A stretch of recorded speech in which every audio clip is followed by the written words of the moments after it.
Now, what's often going to happen is you recognize the rate of change, you come up with some sort of crazy equation for your differential equation, and it's just not possible to work backwards and find the actual equation. So what could you do to create a model for this? And the idea is a slope field. Okay? So what we do is we create a grid, and every point on the grid, and this one even has some more, but you could, depends how accurate you want to do it. Every point on the grid, you plug in the x and the y value. So for example, at this point, I'm at 1, 1. That means in my differential equation, where there's an x, I'll plug in a 1, and where there's a y, I'll plug in a 1. There's no y. Right? There's no y, so only the x matters in this particular example. And if I plug in a 1 for x, I get 2 times 1, 2. And you go to that line, and you draw a tiny little slope of 2. So if I would go, for example, to 2, 2, my x value is 2. If I plug 2 into my differential equation, my slope would be 4, and I draw a line to my best of my ability, a tiny little slash with a slope of 4. Now this, of course, is an easy one that you could work backwards from. Anybody tell me what y equals in this situation, plus c? If you work backwards? X squared. Okay. But once we've done, if we do a whole bunch of points, and every single point draw the slope, does it make sense that every time you plug in 0 for x, you get a slope of 0? Do you notice that all of these are flat at 0?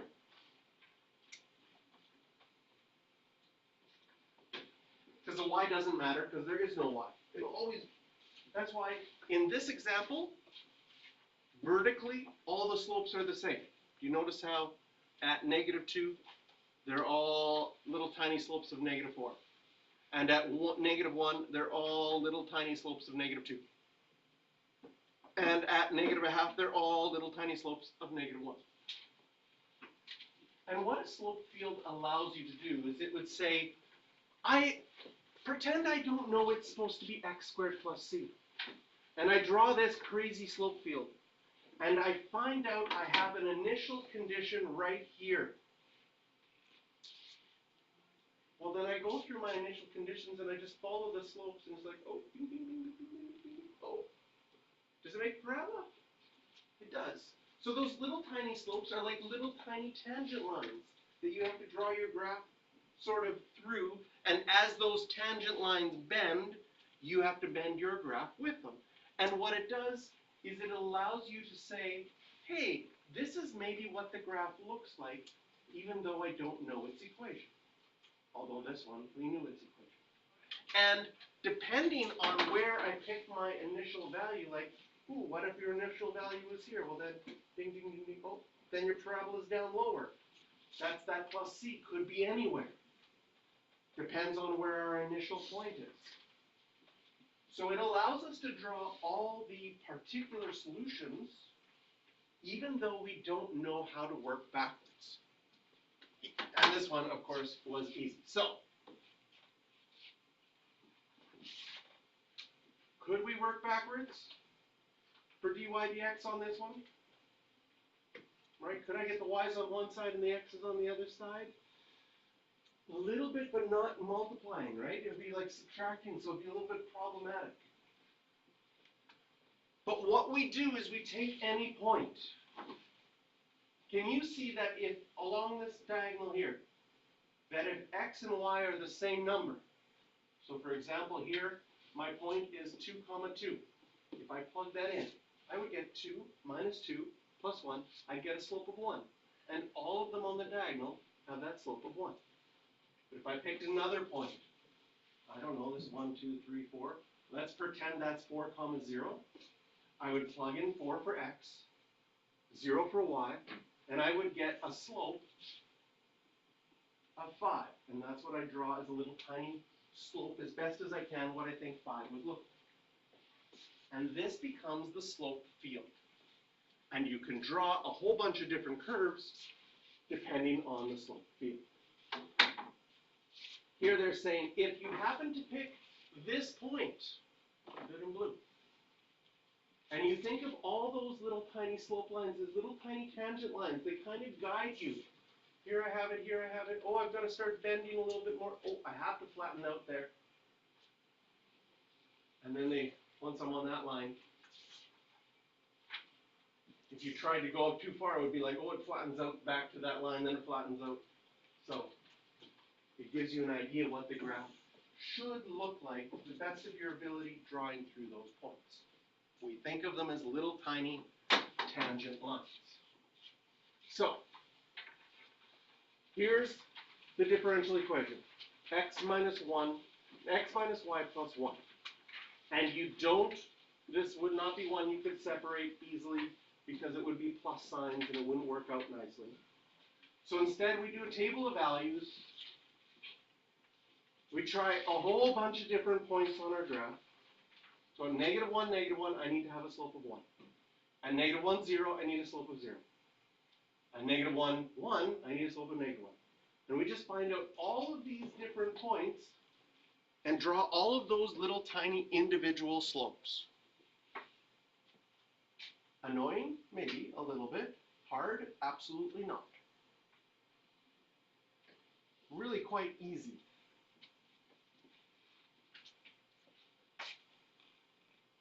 But we just have to estimate each of those slopes. So if the biggest number is 3, so you see that at 1, -1 here, I have the steepest little tiny slope.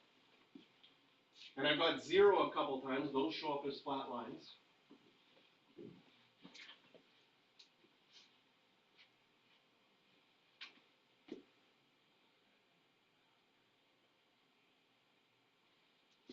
And of course, there's online programs that you could find and say, if this is my differential equation, can you draw the slope field for me?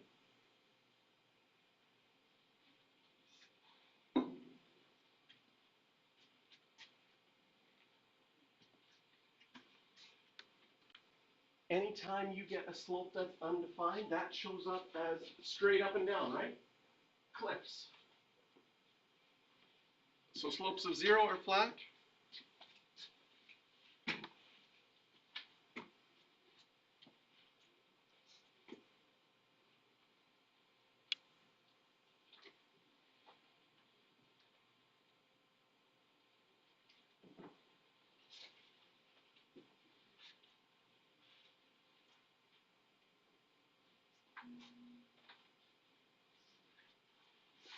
You know what's cool about this one? Is if you pick a random point.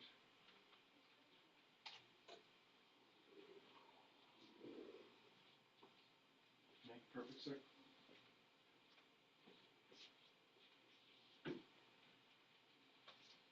And this one, you could separate the x and the y and actually differentiate, and you'll get an x squared plus y squared equals something, which is a circle.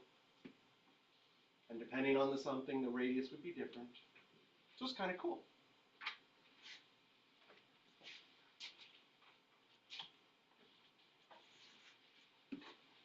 All right, I'll let you copy one more. Are you done this one? Close enough? Yes? Okay. There's our last one. And then at the bottom, I want you to try matching each of those equations to their slope field.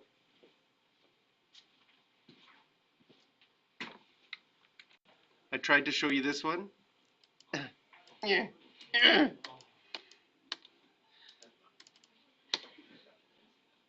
There it is.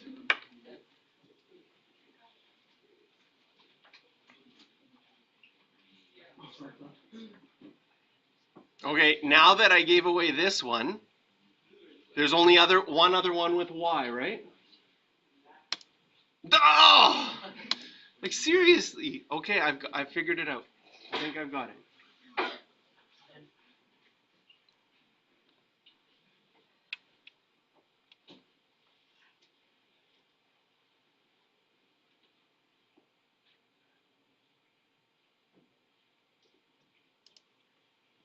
There's your circle. X over y will make a circle.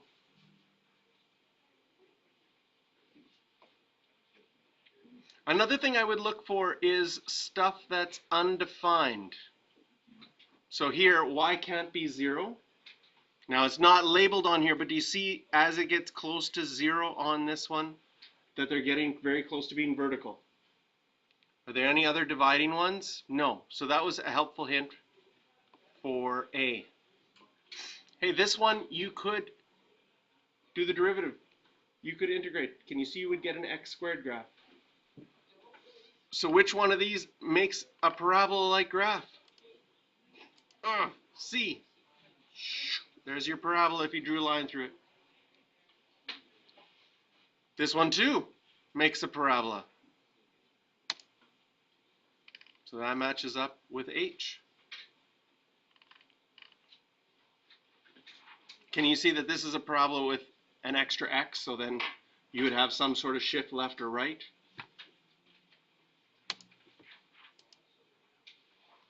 And that leaves that one as F. So some patterns we can use to help. We're going to have horizontal dashes anytime that your derivative is 0, and vertical dashes when it's undefined. So those can be helpful, looking for flat ones or vertical ones if you're matching or you're trying to draw it. Obviously, if your slope is positive, you will have positive slopes. And similarly, if your derivative is negative, your slopes are negative, you will have negative slopes. Okay? If everything is parallel up and down, that means y doesn't matter. And that means your differential equation doesn't have a y. And if everything is parallel horizontally, that means that x wouldn't matter. And that would mean that your equation. Periodic dashes when it's periodic. Nice, kind of. But if you have a sine or cos, you should have your things repeating over time.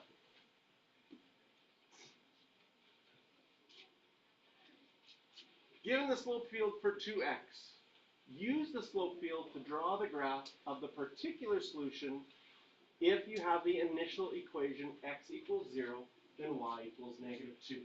So what happens? We start off with x equals 0, y equals -2, and we plot that point. Then, to your best of your abilities, think of each of those as little tangent lines. Excuse me. And the only thing that makes sense will be a parabola. And you can sometimes see it from the equation, like you could integrate that and get x squared. But there we have a particular solution. So actually, this would be a differential equation you probably would not use a slope field for, because you could actually integrate and find the actual equation. That's a lot of extra little tiny lines to draw for nothing. But when we get to ones that you couldn't work backwards on, this becomes really helpful.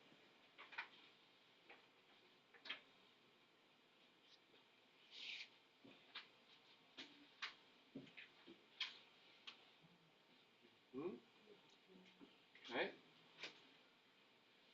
FYI, I could integrate this one by separating the x and the y.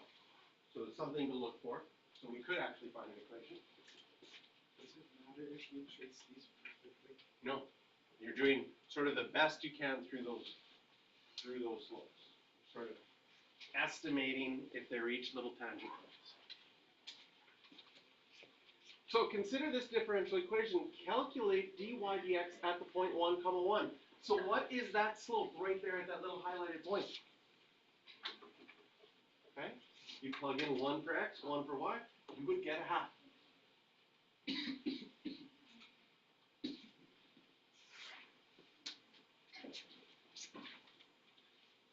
So now f is the function that satisfies this. Write the equation for the tangent line to the curve at y equals f of x through the point 1, 1.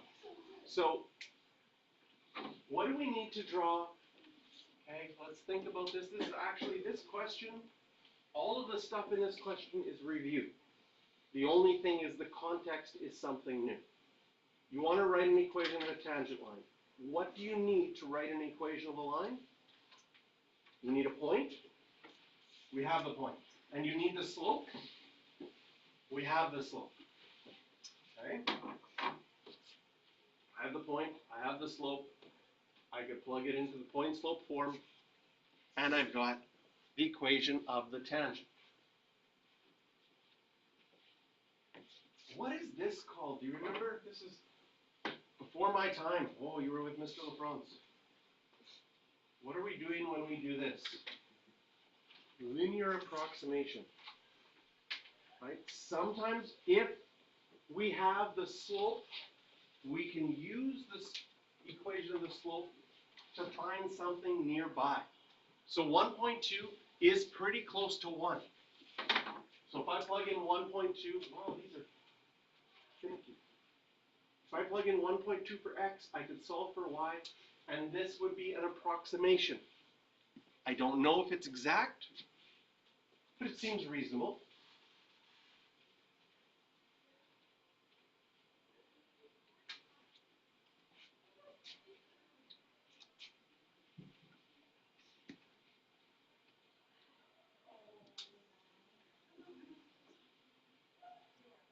So as we get closer to the end of the year, which we're getting like 1 unit away after this one, we're going to start looking at the free response questions on the exam because they like to combine sort of ideas from all the units together. So I couldn't have asked you this linear approximation question in linear approximation because you didn't know what, if I gave you that graph a month ago, you'd be like, oh, right? It's like, oh no.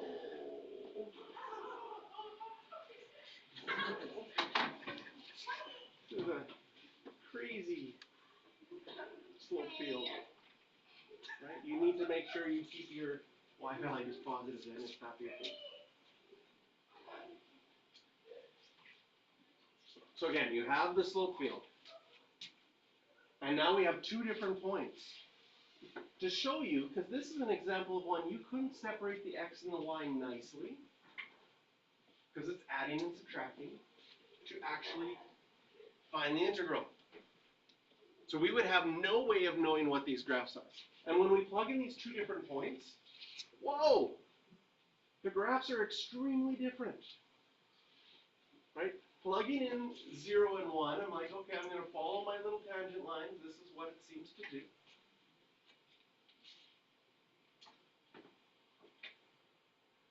But plugging in -2, 0,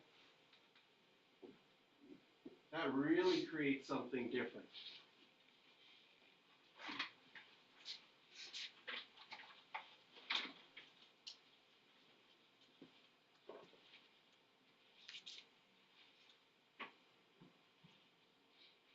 And both of those, most likely, we can't actually find what equation this was originally.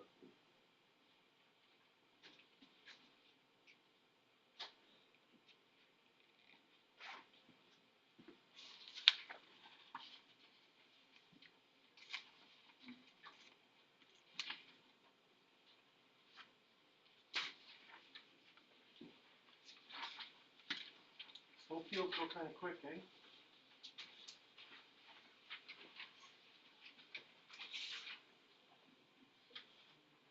So again, y minus x, the slope field's given to us. We plug in those two different points.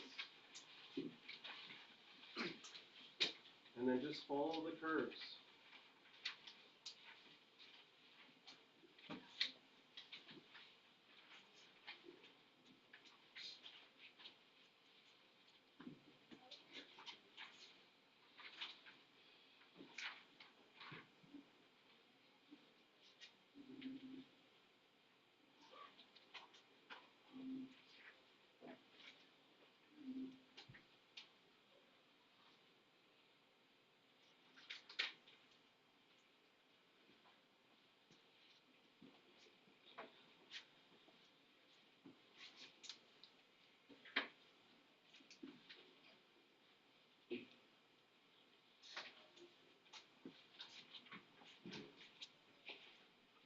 Do you want to try the graph of the next one on your own and see if it matches up with mine?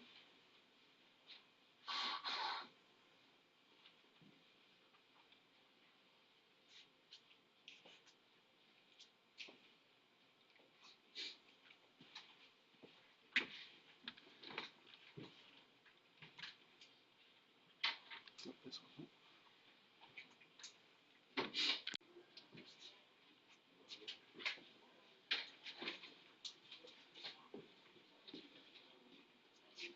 Quite different graphs.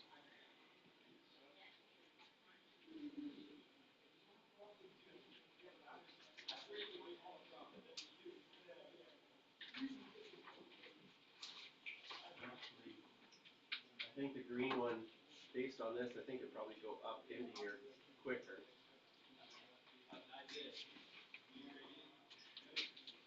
They seem to have approached the same thing at negative infinity and positive infinity. But then,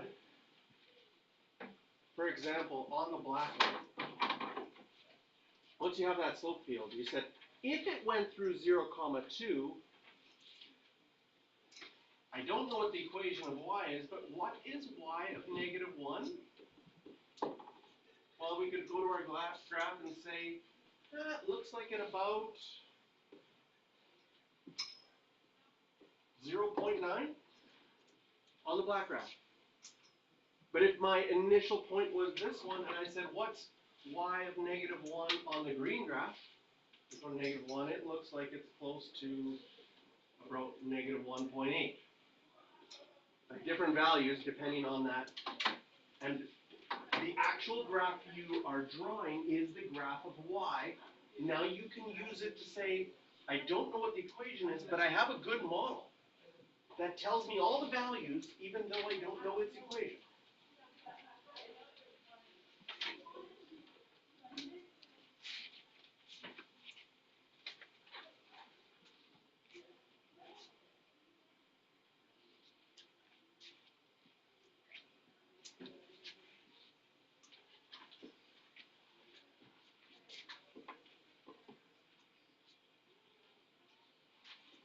Alright, the slope field for a certain differential equation is shown to the right. Which of the following could be a solution to the differential equation with y equals 0, 0? Okay, so we have 0, 0. That's this point in purple right here. Notice we have slope lines becoming vertical. Makes sense that that would be an asymptote? So I go through my slope lines here, but then I don't know where on this side it's going to be.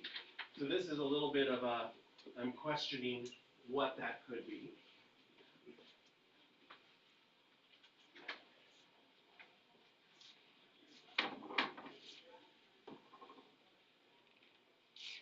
Then based on this, how do we come up with one of these answers? Well, if I do have an asymptote at -2, it would be a non-permissible value. Okay, so that looks like it could be A, B, or D. But it's not a non-permissible value for C. So if I use that as a strategy, this would be the first thing I would X off. All of the rest of those have non-permissible values. Do they all include 0, 0? Most likely, they do. Okay? So what else do you have that you could predict this for? Well, if it was a calculator question, you could graph different things. Okay? Tan has a bunch of things that are non-permissible as well, and I don't see any more non-permissible values. Yes.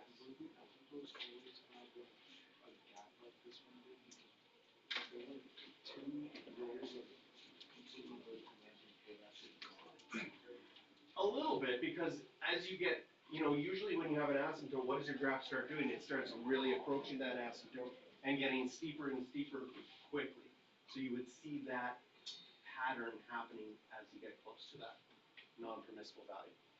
And the fact that it's straight up and down for every x value -2 kind of tells you that asymptote. Okay? Other things that we could check, right? We could, so I sort of went It's not going to be this one.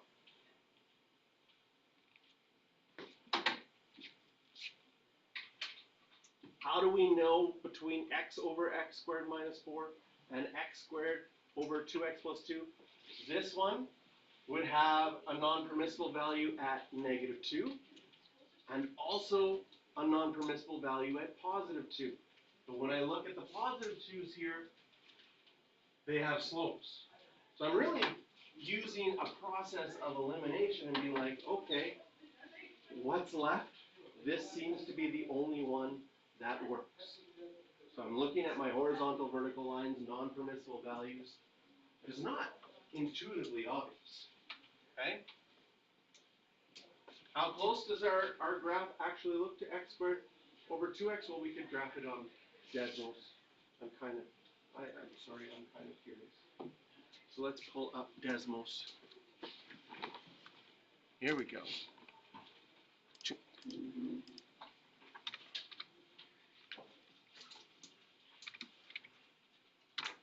Oh.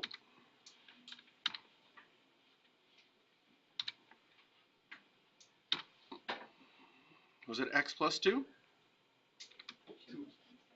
2 plus x? Oh my goodness, if I write x plus 2.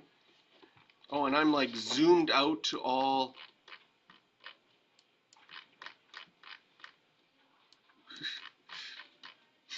It's a boring graph. That's super boring. I was hoping for something more exciting. But how does that match up with what we had?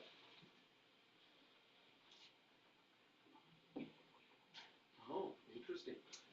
Ours is going more up and theirs is going more flat. So, could be a solution. This is still the best of the ones based on what we had.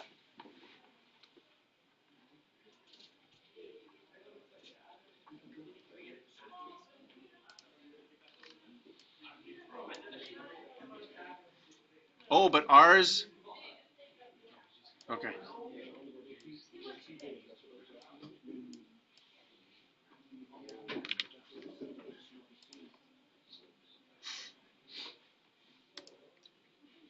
Here's the slope field for x plus 1 over y.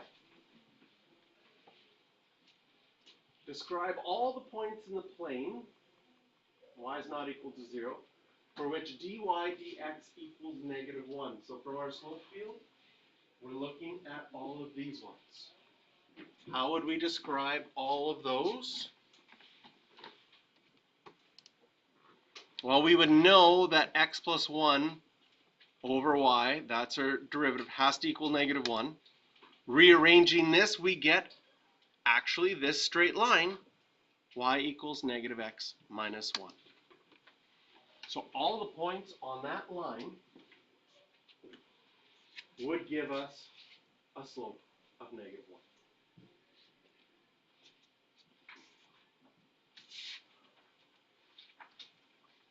Shortest unit of the year, you feel?